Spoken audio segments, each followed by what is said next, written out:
Syederalun, penjabat Gubernur Aceh Bustami Hamzah SEMSI, mendatangi Pasar Al-Mahirah Lamdingin, Banda Aceh dan Pasar Induk Lambaru Aceh Besar pada Sabtu 6 April 2024. Kedatangan orang nomor 1 di pemerintah Aceh itu bertujuan untuk memantau stok dan harga bahan pangan terkini jelang Hari Raya Idul Fitri 1445 Hijriah.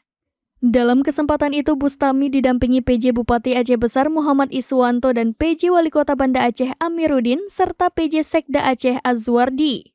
Fahri, salah satu pedagang di Pasar Al-Mahirah, melaporkan harga sejumlah komoditas naik seperti bawang merah, cabai, dan kentang, namun untuk harga beras mengalami sedikit penurunan. Selain komoditas pertanian, kenaikan harga di Pasar Al-Mahirah juga terjadi pada daging sapi dan ayam potong.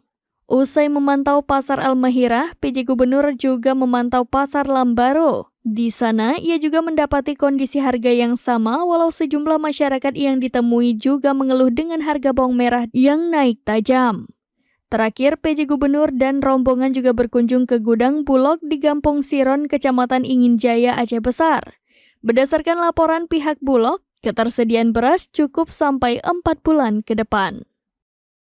Ya, pemerintah hadir mendekati hari-hari besar keagamaan untuk memantau harga barang. Pertama, yang kedua ketersediaan barang.